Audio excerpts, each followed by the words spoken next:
Penanaman kelapa pandan. Di sebuah kampung yang tenang, Zarif terjumpa sebiji kelapa yang unik di bawah tangga rumah. Apabila dia mendekatkan hidungnya, dia terhidu bau yang sangat harum. "Atuk, kenapa kelapa ini bau macam daun pandan?" tanya Zarif dengan hairan. Atuk Din ketawa kecil lalu mendekati Zarif. "Itulah kelapa pandan, Zarif. Airnya bukan sahaja manis, malah baunya sungguh istimewa seperti pandan. Mari kita tanam kelapa ini di kebun," kata Atuk Din sambil mengusap bahu Zarif. Zarif dan Atuk Din berjalan ke tengah kebun yang lapang.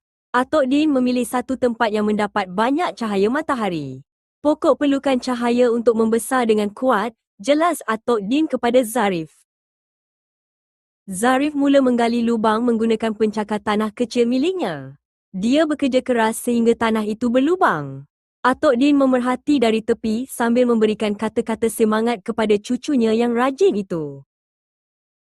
"Sekarang, letakkan benih ini dengan berhati-hati," kata Atuk Din. Atuk Din membantu Zarif meletakkan kelapa itu ke dalam lubang supaya kedudukannya stabil dan tidak sengit. Selepas lubang ditutup semula dengan tanah, Zarif mengambil tong penyiram yang berisi air. Dia menyiram kawasan tanaman itu dengan perlahan-lahan. "Cepatlah tumbuh, wahai pokok kelapa," bisik Zarif dengan penuh harapan. Hari berganti hari, minggu berganti minggu. Zarif sentiasa datang ke situ setiap pagi untuk memastikan tanahnya sentiasa lembap.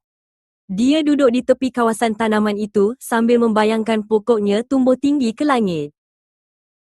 Suatu pagi, Zarif menjerit kegembiraan.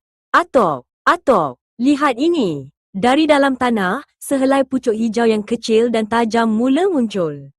Atuk Din segera datang berlari untuk melihat kejayaan Zarif.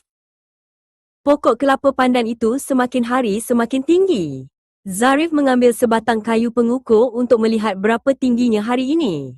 Atuk Din berasa sangat bangga melihat ketekunan Zarif menjaga tanamannya.